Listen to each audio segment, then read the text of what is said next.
welcome back, everybody. Thank you so much for another episode of the Motivate Podcast. The Motivate Podcast, you know, you say less, but you can certainly believe for more. And we're super excited. I'm super excited and honored to have Mr. Brandon Boyd on for this episode. Brandon is an entrepreneur. To me, he's a serial entrepreneur, but I'll let him unpack what that means a little bit. He's been doing this. He's been successful as an entrepreneur. Been doing this since 2004. How you doing, Brandon? You know, I'm doing really great. I'm grateful to be on here. Appreciate you having me here today, man. Yeah. So Brandon, tell us, for those that are just meeting you for the first time, tell us a little bit about yourself. You know, your journey to get to this point as an entrepreneur and what that looks like and what next step looks like for you. Well, first of all, so I've spent 22 years inside of network marketing, entrepreneurship. The last 7 years with that, really learned how to trade in the currency markets and stuff like that. My future is built on that, as well as automation for real estate, Airbnb, e-commerce, trading, all that kind of stuff. So I'm very excited for it, really, to just continue to create more passive residual streams of income. Yeah, man, that's awesome. And so, you know, this month we're focusing in on mindset, and it's just, you know, I know it's an area that you're very passionate about. And mindset, as it relates to, you know, as we're looking at three key areas of mindset, is visualization, avoiding negative talk, and then setting up in an environment for success. You know, just real quick, you know, before you kind of get into what you're unpacking. And I was watching it was a documentary on Kobe Bryant's life.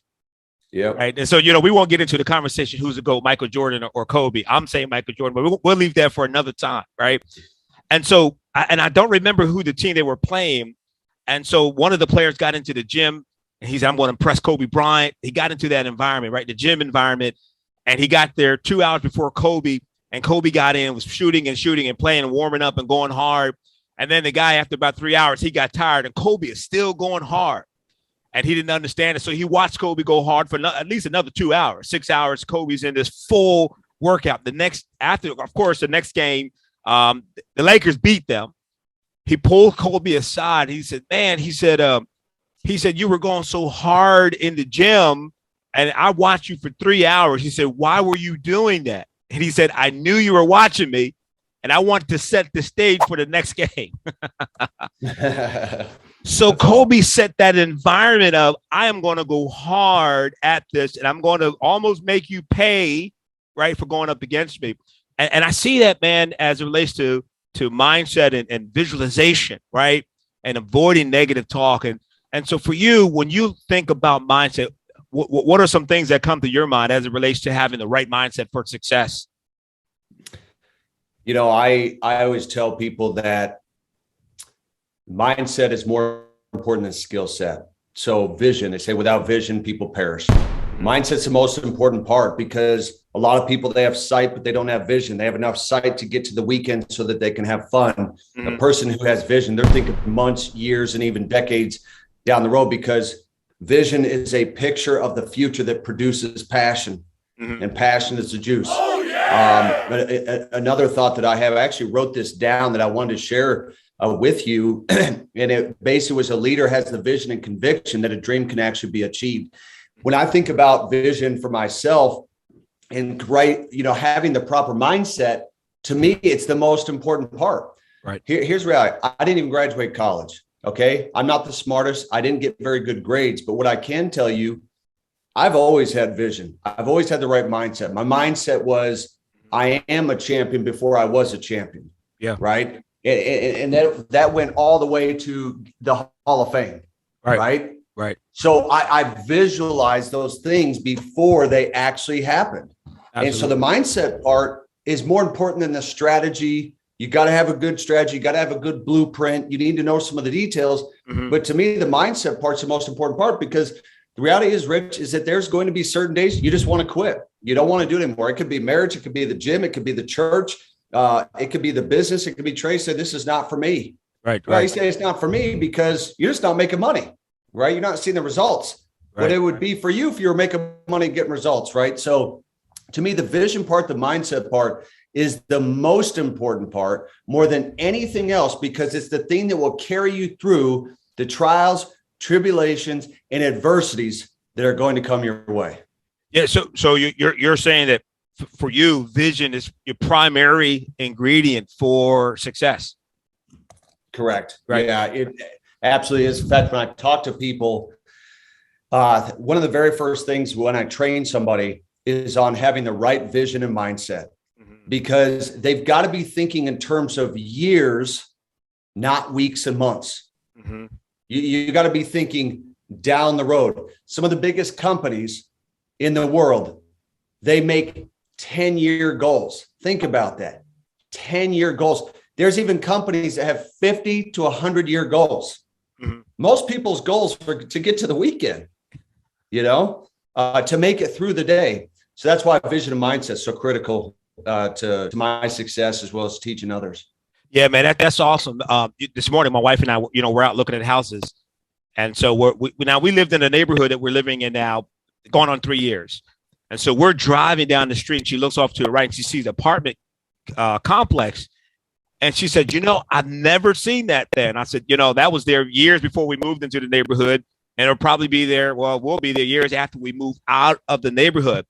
And when you talk about vision sometimes is different from sight, right? We can look at something and not really see it, if that makes sense. And so what I'm hearing you say is, your vision allows you to see things that doesn't even exist.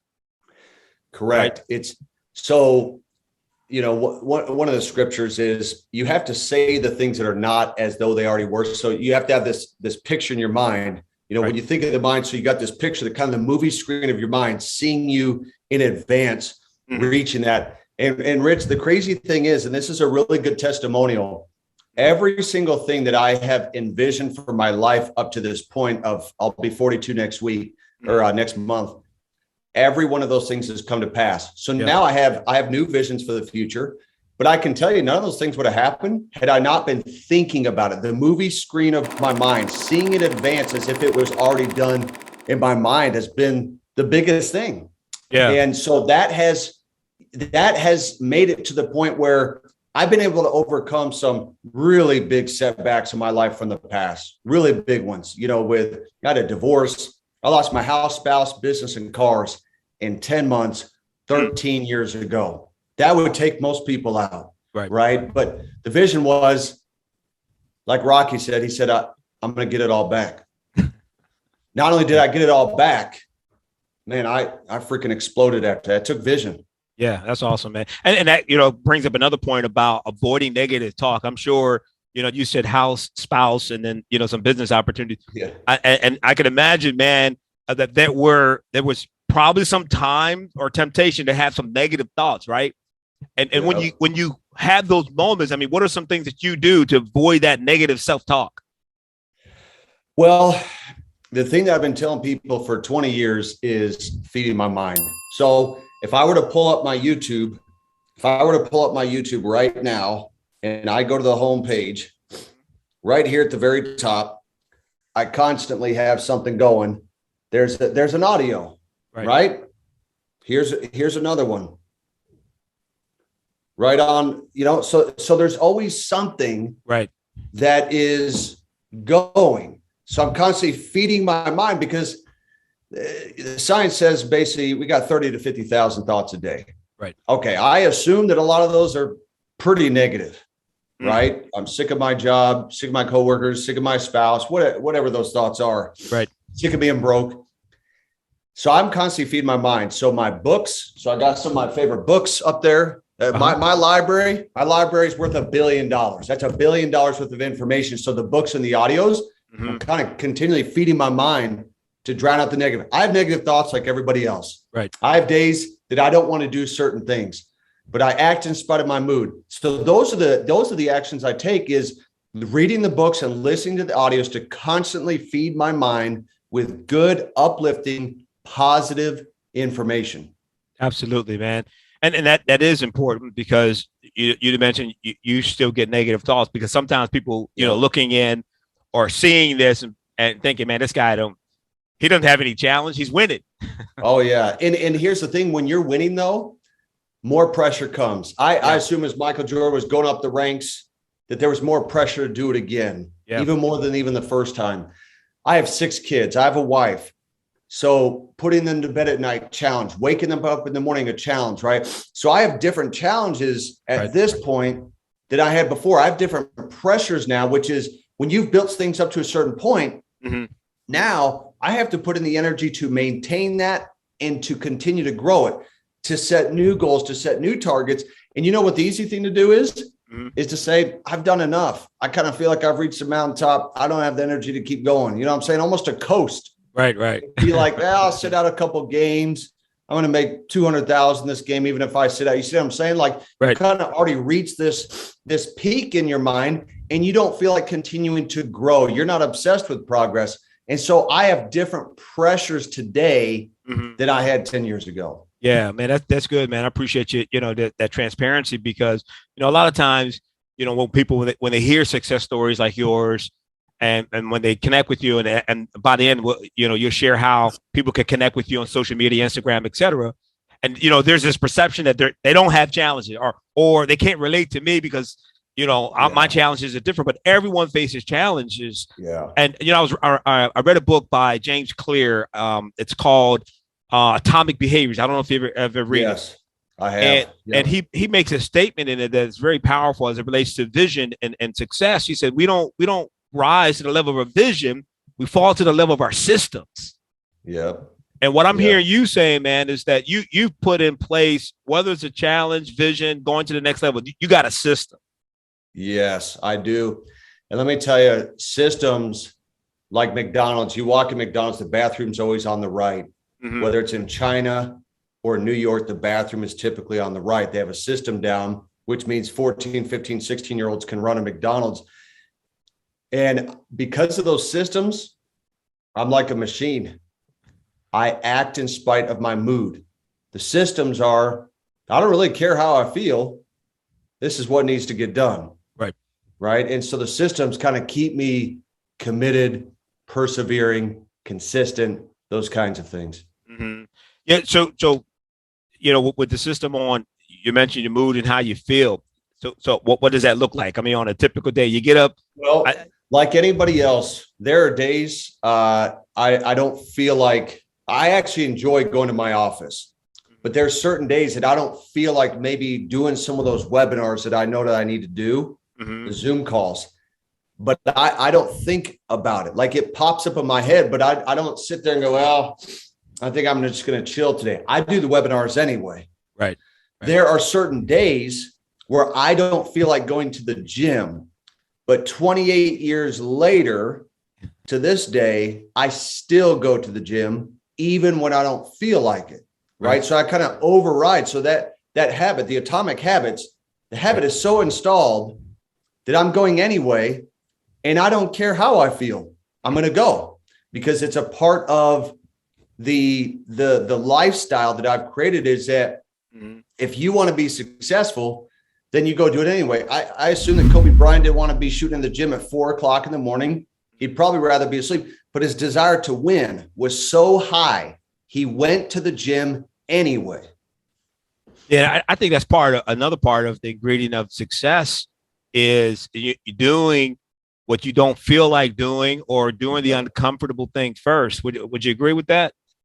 So there's that saying, I learned it actually from Darren Hardy. He said, commitment is doing the thing you said you would do long after the feeling has gone away. Yes, sir. Here's what I would tell people. Now, I don't like to cuss and stuff like that. I say cuss words every now and then, but basically what he said is F your feelings and take action. Forget your feelings. Eric Thomas says it too. F your feelings. Right. And take action. Everyone's all up in their feelings. I don't feel like this. You're not going to feel like doing a whole lot of things. Let's be real. Right. Most people, you're just not going to feel like doing stuff. But if you really want to get to the next level and you want to be elite, you do it anyway. I assume that Usain Bolt, there was probably days when he was winning all the gold medals, when he had to go out and practice. I guarantee you his legs, his back, his ankles, his knees did not feel good. He didn't feel like doing all that practice, especially when he had already won gold medals and he was already the fastest man. It'd be kind of easy to kick back and be like, I'm just going to rest now, man. I got these gold medals, but he did it anyway. He kept going to practice anyway. So you got to say, forget how I feel. Right. If I want to be elite and go to the next level, you just do it anyway. Yeah, man. I like that, man, because, feelings can rule us, right? There was a commercial. I think it's Almond Joy. Sometimes I feel like a nut. Sometimes I don't. Yeah.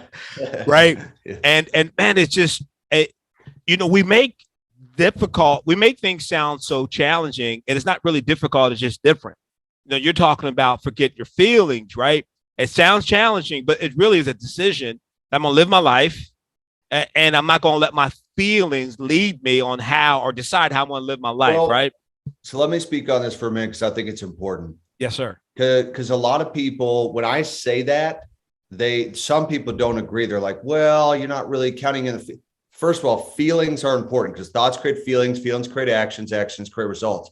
Right. I'm not saying to ignore your feelings. Right. I think it's important to be transparent and identify, hey, look, I'm feeling anxiety right now. I'm not feeling good right now. My relationship is not going good right now. Whatever that is, you should acknowledge that you feel a certain way, right? We don't need to shove it under the rug. And then one day now you blow up, right? Now you're angry. Now you're upset because you've been holding all this stuff in. What I'm saying is that in most of the situations, we should override the feelings of laziness. That's what I'm saying. I don't feel like going to work. I don't feel like going to the gym. I don't feel like going to church. I don't feel like praying with my spouse. See, that's stuff that we can override. Right. We can say, who cares? Of course, I don't feel that way. You're not going to feel like doing certain things on a daily basis. And so acknowledge the feelings, but create enough of habits that I don't think, should I go to the gym today? Should I do some Zoom calls today? It's not should I, it's do you want to be a freaking champion? If you want to be a champion, of course you do those things. I don't think about the feelings. Right. I just do it anyway. Man, I can feel your passion and the heat. I had someone tell me, a friend of mine told me that laziness is resting long before you get tired. So. Yep. I read a great quote by Kobe Bryant yesterday. I'm going to share it with you. Okay. And a lot of people have actually heard this, but I think it's just so true. Here's what Kobe said. And I had heard it before. I know that you guys have probably heard it as well. And he was talking about, in fact, I can't even find it on here. Basically what he said was this. He said, I don't relate to lazy people. He said, I don't even want to be around you. He said, in fact, I don't even want to get to know you. So he was just saying, look, the people who are being lazy and they're all up in their feelings. I can't be around you, man. So if you're that way and you're a victim, not a victor, and you're going to make excuses why you show up to work late, why you skip the gym, while you're out on your spouse and stuff like that, I can't be around you, man. Yeah. I can't be around that kind of mindset, because now that's going to rub off on me. Yeah, that's good, man, because I heard you say this a couple of times today about being elite, and when you make a decision that you're going to be elite, there's a behavior, right, that goes with that. There's an environment that we can set up. There's a self-talk that we set up to move towards being elite. Typically when I go to the gym, like my alarm goes off at 4:45 a.m. and I can relate, man, the feeling part. I don't feel like getting up. I feel like laying there with my wife for another 30 minutes. She gets up at like 6:30, right? Yeah. But you do the work anyways.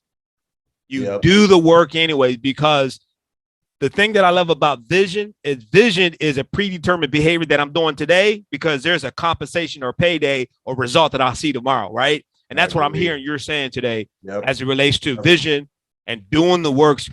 And talk a little bit more, Brandon, before we go. We got about 7 minutes or so. The environment. How important is an environment if you're going to be elite and have the right mindset? Oh, man. So they say 95% of our success and happiness is determined by our environment, the people we're around. And I want to say this respectfully, because it's not that I like to be just politically correct, but I want to be careful. And I'm going to say this respectfully. Do not waste your valuable time with people who are not contributing to your growth, because life is too short to hang around people who are not going anywhere. Okay. Right. Now look, everyone's a child of God. right? We're supposed to love everyone. I need to be like Jesus, right? But at the same time, there are some people who are not good for our life because they lack ambition, they lack energy, and that will rub off on you. So to me, that sphere of influence in the atmosphere that I'm in, it's the greatest determining factor of two things: success, but happiness. So I got to think, who do I associate with every day? Because the good book says that it says evil communication, meaning bad communications, corrupt good morals. So that means if I'm around people who are cheating on their spouse, they're addicted to porn, they're in debt, they're victims, they just have the employee mindset. I can't be around that because now that's going to affect my spirit.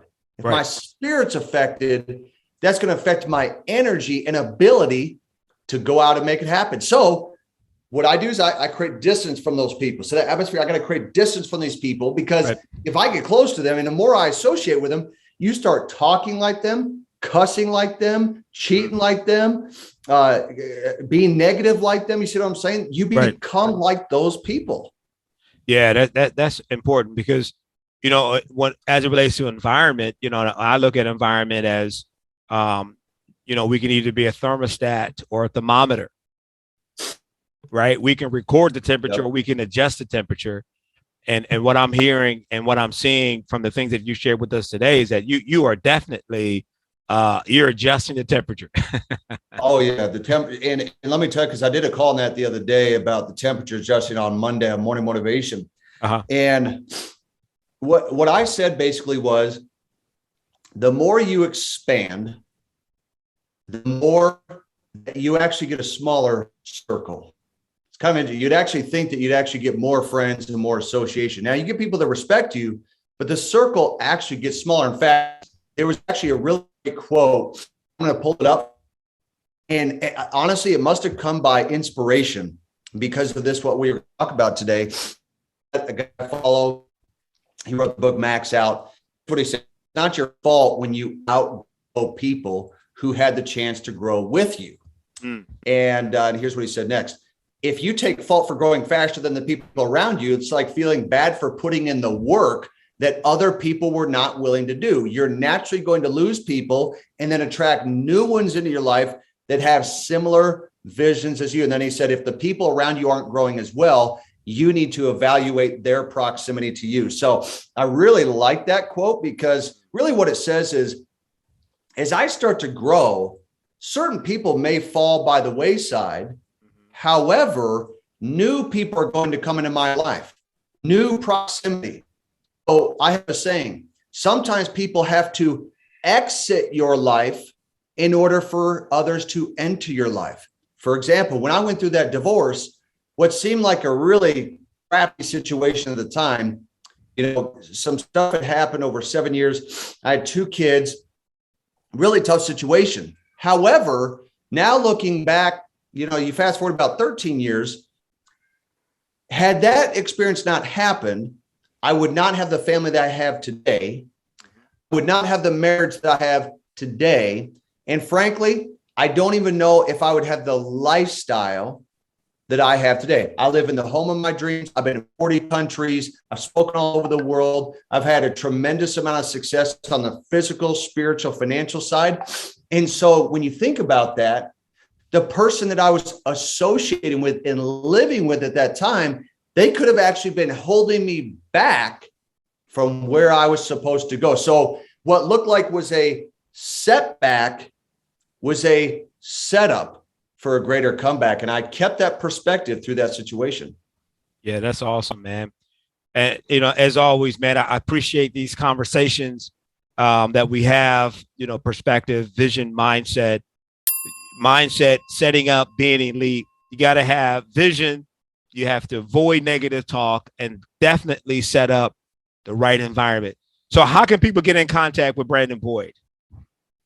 So if they just go to @BrandonBoydOfficial on Instagram, it's the one that has the most number of followers. Unfortunately, for 5 years, I've had so many people try and duplicate my Instagram accounts and stuff like that, Facebook.